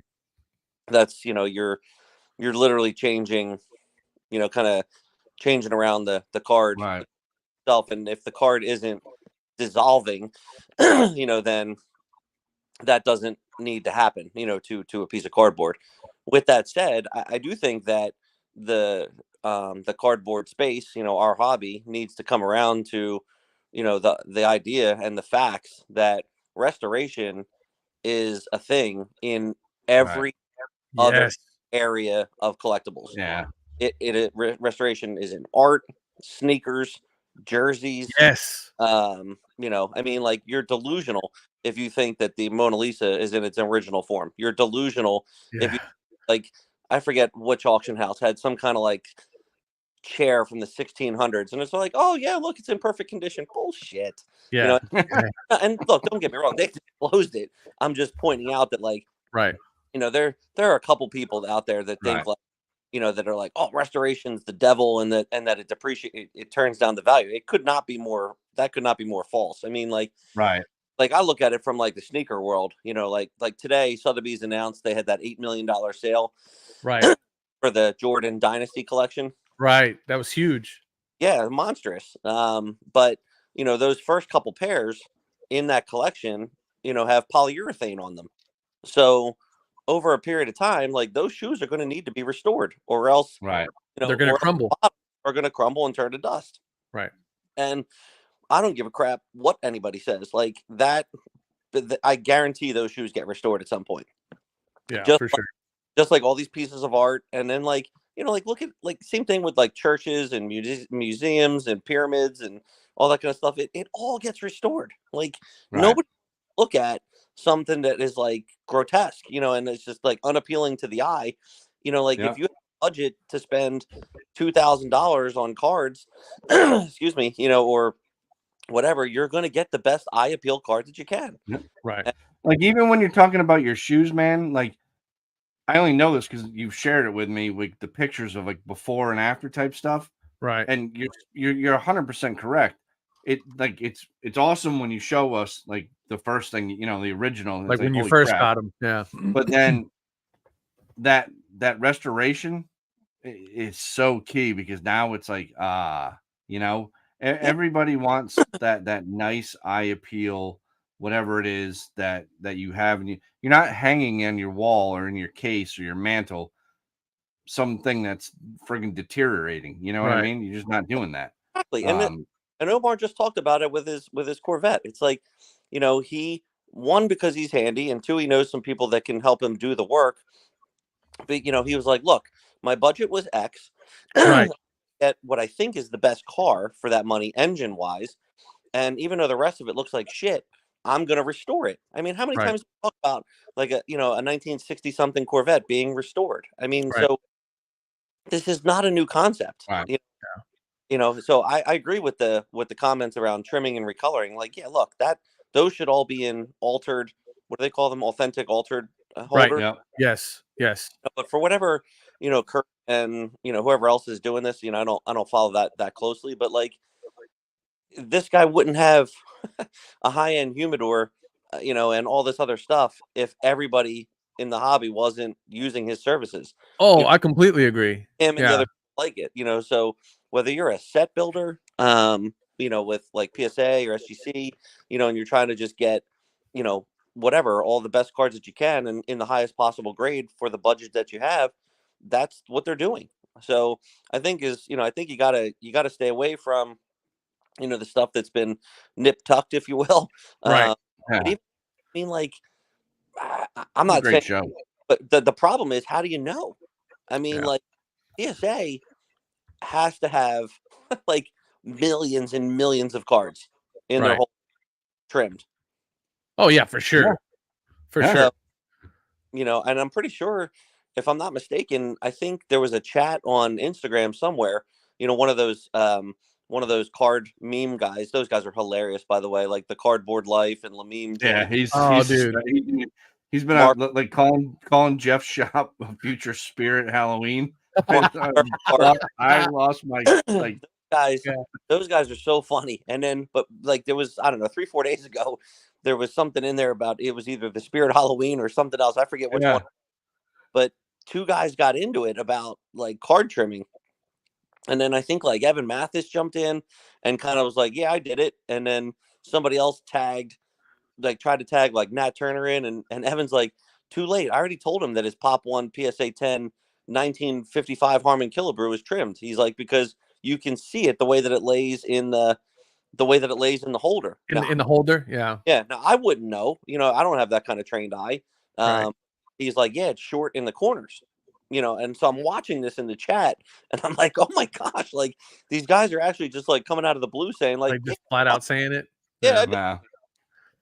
So yeah, it's good stuff, man. Someone was talking about that with like the vintage cards, like the higher grade vintage cards. Like, you're better off operating that this card is altered in some way. Yep. Versus, yeah. I mean, and it's so rampant. I mean, it's been going on for years, right? Well, since the early 90s, the late 80s, whatever. Yeah. Anytime money's involved in something, people are going to look for a shortcut to make cash. Yeah, they're going to try to do something. Yeah. So look, whether you agree with it, don't agree with it, whether it's, right. It's all to me in the eye of the beholder. I've had to go through the refund process, a few times with PSA, and you've had to, I've had to fight a couple of different ways with, clawing back, trades that, have gone through like 2 or 3 people after a card gets called out. It's like, it sucks. I mean, like, you don't know what's going on, and and you're sort of, you're trying to trust the grade, that the holder that it's in, and it's a big hot mess. It's tough. Yep. But it's tough.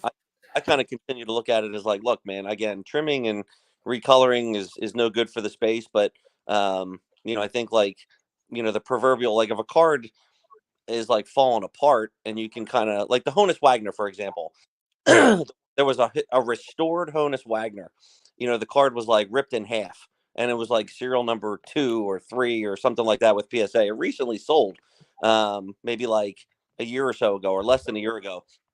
and the card was in no way trimmed or anything. It was like literally like looked like it had been, ripped up through bike spokes or something like that. But Yeah. whoever owned it literally restored the card, like was able to kind of like put it back together, and it's still, you could still tell it was really really mangled.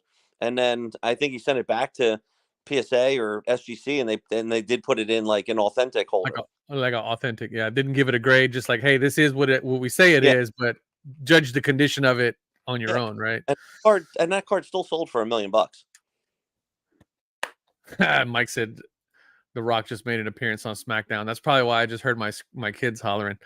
Yeah. So I mean, look, one of the things I like about Kurt's kit here is that there isn't all the stuff that's in here. It's basically just card cleaning, card prepping, the wipes, the wax that he uses for the chrome cards and stuff like that, the spray that he uses to get off smudges and things like that. It's a great kit. I have one. I use it to do all of my card prep. I just sent my first big order to PSA yesterday. My Shingun collection. I'm pretty pumped about that. So we're gonna give away one of these from Kurt's Card Care. Again, he wanted to be here, but he had way better things to do. So if you want to get thrown into the mix for the giveaway for Kurt's Card Care kit, just type in hashtag Kurt's Card Care in the chat, and we'll run, and that'll get you entered into the giveaway. We'll let this up for a few minutes. I gotta say, man, for a 50th episode, there's a lot of giveaways. Oh, dude, we're popping. I've been working, bro. Like, I know you don't think I've been working, but I've been in the background doing some hustling. All right, trying to get some good giveaways. Listen, I'm impressed. I'm impressed. Kenny G, what's up, buddy? JD's gonna give kids. What's that? He's gonna give away a kid later in the show. Dude, you know what? I know it sounds mean, but man, go ahead and say it, JD. Go ahead and say it. Nah, it's bad karma. Bad karma. Yeah. Yep. Just type in hashtag Kurt's Card Care in the chat, and you'll get entered for a cleaning kit. Now, if you don't know what's in this cleaning kit, it comes with the Kurt's Card Care wax. So it's like a little finishing wax for your chrome cards. I use this on all of my prisms and optics and all that stuff. Polishing pads. It's got this cleaning solution spray that he has in here to get rid of the smudges and all that. A couple of applicator pads and things, and then he's got the edge and corner tool to be able to smooth out edges and little corners. Make sure you get the best card sent to PSA. All right, dang, look at that. We hit 10 entries on this one. Kurt's not around. He's got quite the business. I can't say I've ever dealt with Kurt, but this is just looking at this pack. I'm like, it's a serious business. It's legit. I've got one. Yeah. Look at that. Okay. Yeah, it's got a lot of good stuff in there, man. I like I said, I just sent off that big sub to PSA because they had a $15. We'll talk about that in a second because I want to talk about that. Where does your audience fall in this discussion? Because I know it's goodness, it's become more of the mainstream lexicon over the last 4 or 5 years after the guys on Blowout, were able to out a bunch of the trimmers. Yeah. So as far as the cleaning, I mean, it's a pretty 50-50 split. It's a pretty polarizing subject, Lou, right? I mean, it's one of those things like either you're all for it or you just absolutely hate it. You know what I mean? And it all depends on what school of thought you're from. I mean, my thing is I've done so much restoration and restoring, everything from cars, bikes, furniture, things like that. Right. And I've made, it's an arbitrage for me. I've made money off of it. And so, right. For me, I don't really see, I see a problem with the shadiness of doing shady shit, right? Like trimming, coloring, all that stuff. That's shady shit, right? It's no different than me buying a salvage wrecked Porsche and then sending it to Abu Dhabi and then importing it back in and washing the salvaged off of the title and then selling it as a good car. Like that's shitty. That's shitty practice, right? But I've also done the same thing where I'll buy a salvaged car, I'll fix it, I'll send it for inspection. I'll go through the process of getting a rebuilt title and then selling the car and making some money and disclosing like, hey, I've rebuilt this car. It was a salvaged car at one point. I rebuilt it and here it is, right? I'm offering it to you for less than the market value of this car. So there's just a bunch of different things that you can read into it. But as far as the people that I've talked to, it's been 50-50, man. Either you love it or you hate it. Either you think it's great or it's blasphemous. And I think we can all agree that, just like you said, right? The trimming, the card, the coloring, that's shady shit, right? But anything outside of that, I think it's kind of fair game in my opinion. Fair game. Fair game. All right, run this thing. Let's run this thing. All right, here we go. Man, 10 entries on that one, man. You guys should have been here for the slab pack giveaway. Yeah, that slab pack thing. I'm telling you right now, Hobby Champs is going to hit a banger out of that. Whoa, hey, Global. Let's go. Yes. Shout out to my man Global out in Australia. Congratulations. Yeah, let's go. Let's go. Nice. Global's been around for a minute. Global's an OG. That's Man, you know what? That reminds me. I gotta check up on my boy Peter. He got out of the game for a little bit. I not again having never seen a Kurt's quote unquote gift pack there. Global got himself a hit there. Yeah. That's hitting a big card in a pack. Yeah, there's a lot of valuable items in that little kit right there. Yeah. So yeah, I think he sells them on his website, $40 or something like that, $45 or something like that for that kit. 50? Oh, it's a 50 spot. Okay, cool. Yeah, Kurt. Global, just shoot me a DM, Global, with all your info, buddy, and we'll get that shipped out to you, man. Courtesy of Kurt's Card Care.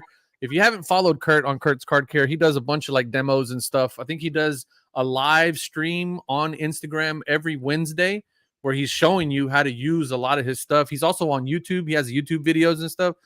And so he does a live stream session. You've been asking a lot of dudes to slide in your DMs with their addresses and stuff tonight, dude. Hey man, you know, we gotta get it how we can get it. Trade secrets. He's got so much business. Dude, that's the beauty. That's what I love about that guy. He's completely open about everything. He shows you exactly how he does everything. Like he doesn't hide anything from anybody. It's actually interesting. Like the humidor crap. I'm always like, damn, why didn't I think of that? Yeah, it's a lot of good stuff, man. So yeah, I mean, if you think about it, if you collect high-end comic books, like there's like this whole thing about comic book cleaning that, you know, there's a whole thing about that. And comic books are another one. That get cleaned and pressed and restored. Yeah. Really? Yeah. Oh yeah, big time, man. Yeah. So what? I mean, you do the same thing with a book. You put a new whatever you call that thing on the book. The spine, the binding, whatever. I don't know. Yeah. I mean, there was a monster Batman that got auctioned at I forget, it was RM, right? Something like that, and it wasn't like a high grade, but like it was in like a 3.0 or something like that. But yeah, which is crazy for a golden era. It was definitely restored, and I think there was like a little bit of scuttlebutt at first as to whether or not the auction house disclosed it properly or what have you. But I think eventually it got settled, in the sense that everybody's comfortable with the description. So I think, like, to your point, Omar, like when you were talking about the cars and things like that, is like, as long as the seller, understands, knows what they're buying. Yeah. Like when I redid a couple of I didn't do it, but when the restoration guy, did it on a couple of my sneakers, I mean, like, you didn't see me hide from it. And like, we made a video of it. Yeah, absolutely. Right. And posted it on Instagram because I'm like, I'm not that guy. And then and second of all, like, on like a pair of 91 Air Jordan 6s, when you see them come back and like look perfect on the bottom, they're gonna be like, man, how the hell did you do that? What am I gonna say? Yeah, I had them in a freezer for 30 years. I mean, like, yeah, exactly. So, I had them in a deprivation chamber for the last 15 years. But it's nuts, man. I think if you just look at some of the price points of some of the things that have been restored, again, I'm not going to speak to the trimming because those should just be instead of being in numerical grades, they should just be put in like authentic altered holder. Yeah.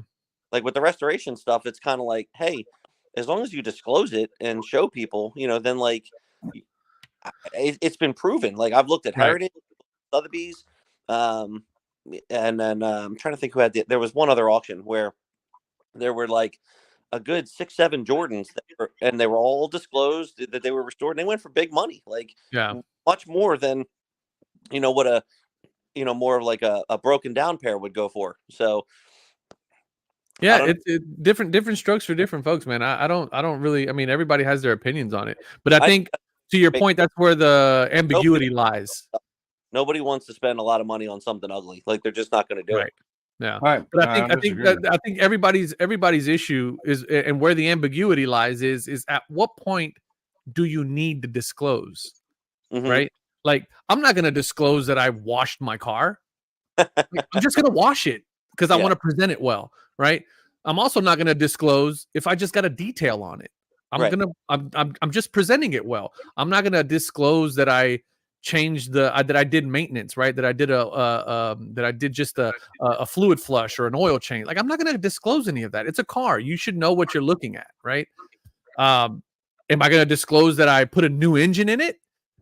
Maybe so, because that's big work that might bring up the value of the car. I'm not gonna turn back the odometer because that's a piece of shit move, right? Like, it's just and I think that's where the discussion lies and where the ambiguity lies, is where is that line of disclosure versus like, okay, this is just acceptable practice of maintenance on a car, or in this case, this is just acceptable practice of cleaning off a card to present it well. I think with collectibles and art and cars, if you're talking about enough money changing hands, the buyer, most of the time, I mean, I don't want to say like 10 out of 10 because there's no such thing, but most of the time, an educated buyer is going to ask for that. He's going to ask those questions. They're going to know what's up. Please provide me with, the records of, the what's happened with the car, and like they're going to be like, Lou, I'm looking at the sole of the shoe. Why is it so much nicer than the one that just looked like it turned to dirt, or dust on the one that sold at Sotheby's and things like that. So I think the auction houses have been doing a much better job, at least from what I've seen on art, comics, and shoes. But I think that's the general trend, in terms of where we're headed. Yeah, I think so too. And the other thing too is one of the things that I don't feel gets enough conversation or doesn't, people don't talk about enough, is buyer beware, right? Like, buyer responsibility, right? Like, when I back to that Corvette story, when I went to go buy a Corvette, I was looking for a specific year, and I knew what the normal or what the common issues were for that year, and I asked my questions based on that. I looked for those things when I went to go buy the car. Like, okay, this has been changed. All right, cool. That I know that's an issue. I know that needs to get changed out. All right, it's got 60,000 miles, and around 60,000 miles, I know the list of the things that go wrong with this car, so I'm going to look at those first to see if I'm going to have to fix them or not. There's just a bunch of things that you have to know what to look at. And it's the same thing with cards, right? It's like, okay, people typically trim them, so I need to make sure. I need to look at this. Or people typically add color, so I need to look at this very closely. I need to get it under a microscope. I need to get it under a loop. I need to, those are just all the things that, like, the buyer also needs to take some responsibility for, for what you're buying at the end of the day.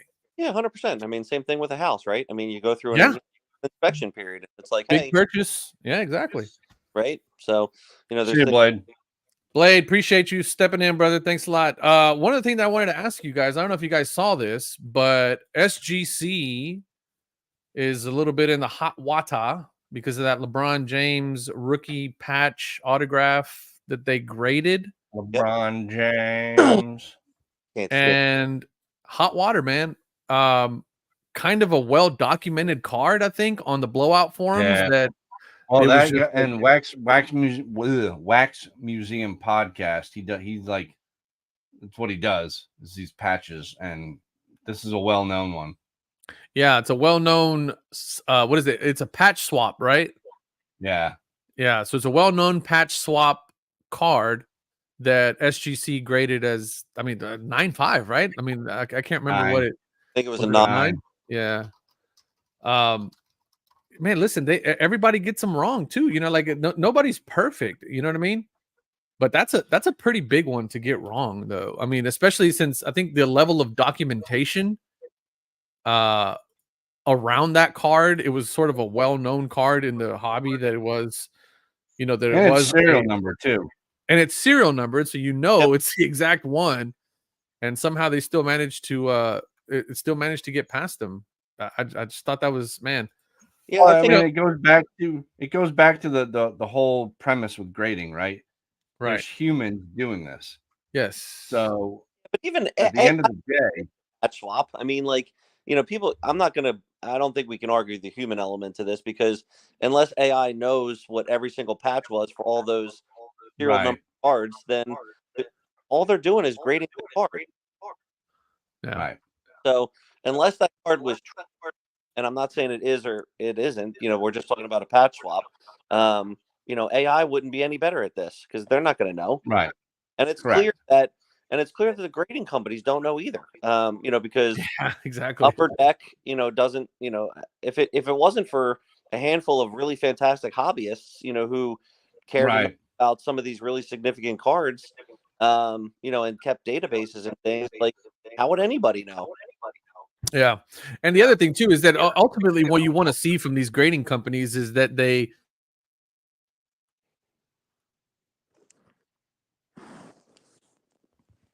No, he froze. Well, he did freeze, yeah. He froze. Unbelievable. Well, Unbelievable. we'll wait for him to come back. So, but look, I think look, SGC made a mistake, but they all do. And they owned it and they fixed it. Yeah, they corrected it really quickly, and after that, they they put out an announcement, or like a whatever, they made a big announcement and saying look, here it is, and they showed the new label and the new card, and so what went on behind the scenes, with whoever the submitter was, I don't know, but all you can ask is that they do the right thing, and they did. So I don't really understand why there's as big of a scuttlebutt as there is, like the PSA guys. I mean, they're just oh well, every time I push back on PSA, they're always well, Lou, they've graded 75 million cards, and I'm so the very first one is wrong. So wrong, the very first, right out of the blocks. Yeah, and now that's considered the most expensive card in the world. But so what happens there? And how do we know for sure that the 3 Mantle PSA 10s are not trimmed? I mean, how do you know? You don't. That's why that, I don't know. I think when you get to, I'll stand by this forever, and I guess it doesn't matter, I guess, if you have this kind of money to spend on those on cards, but if you're dropping millions of dollars on something, especially like a collectible or a piece of art or whatever it is, right? You gotta operate. You can't have the blinders on. You've got to either do your due diligence, or you got to have that thought in the back of your head that hey, this million or 5 or 10 or 80 million, whatever it is that I'm about to drop on this, there's a chance something's going to come out, right? And to your guys' point from 15, 20 minutes ago, I mean, a lot of times when there's if there's enough money in an ecosystem of an industry, then things are going to pop up. I mean, this happens in stocks and bonds. It's happened in real estate. It's certainly going to happen in cards and collectibles. I think to some extent, the space has to figure out does it really want to be regulated? And if it does, then there's going to be a lot of challenges that come with that. And if it doesn't, then this is the other challenges of kind of dealing with the wild, wild west of kind of people making up their own rules and trying to move up the ladder, and make a few bucks by whatever means that they're doing. So I don't know. Like I say, I think from the SGC perspective, as far as the LeBron, I mean, okay, yeah, I mean, they made a mistake, but they fixed it. So I don't see immediately fixed it. So what else could you ask from them? I mean, Beckett wouldn't do that. And PSA, they definitely have a guarantee, but it's not the easiest thing in the world to go through. I've gone through it a couple of times, and credit to Nat, for the way that he's made things a lot easier to navigate through, but it's still it's not just cut and dry. Hey, this card was outed, and therefore I'm owed X. It doesn't really work. Right. So no, I hear you, and again, I don't disagree with any of it. It's a tough thing, right? I mean, it's a tough thing when you're legit. The other piece to this too is people making $15, $16, $17 an hour Right. are the ones telling you what your card is, and what they're assigning a number grade to these cards that are, you know what I mean? That everybody's hanging life or death. Hey, what's up, dog? Is that Rocky? Look at the pooch. She came up for, oh, hi, baby. So it's like when you get into that, it really starts to, and again, not to take discredit, but $15, $16, $17 an hour has essentially become minimum wage around the country. Yeah. And so it's not like there's no certification for grading. There's no special like trade. There's no license. It's just, and hey, I'm opening up JD's grading. Everybody does it different. And, when PSA was going through their massive hiring uptick, a couple of years ago, I mean, they're just hiring, kind of like kids off the street and saying like, look, we'll train you. Right. Which is, look, I have no problem with that. I mean, yeah, agreed. But the community, the hobby community at large, then needs to understand, like, okay, like this is who's grading their card. Right. PSA grades differently from SGC. SGC grades differently from Beckett. Beckett grades differently from CSG. I mean, so, right. I mean, what are you going to do? Yep, but no, I'm with you, man. And the funniest thing is, like, the hobby puts a massive premium on PSA over everybody else, by just a huge factor. And I mean, I'd argue they make way more mistakes than anybody else. Yeah. By volume. Speaking of PSA volume. Sorry, guys. I have backwoods internet back here. Well, boys, listen, I got to jump. I got to. My wife and daughter came home from a late night swim practice, and we got a swim meet tomorrow. Lou, you're the man, brother. We appreciate joining us, buddy. Thank you guys for having me on, and happy 50th, brother, boys. Yeah, thanks a lot, man. Later, Lou. All right, last thing, and then we'll wrap this up. Yeah, I gotta get up too. 1.2 million cards graded by PSA in the month of January. 1.2 in December. 1.1 in November. 1.2 in October. 1.2 in September.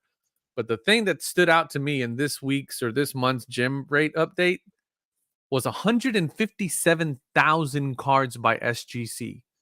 I saw that too, and that's a hell of a bump. They legit keep shocking me. Yeah, and I'm happy. I'm happy because so am I. It's good stuff. You know what I mean? It's good stuff. You need some competition, and I'm just thrilled to some degree that people it looks like are really stuff. I mean, when you look at sports cards, because I don't care about the trading card spot, I don't know anything about it. I don't collect it, buy it, nothing.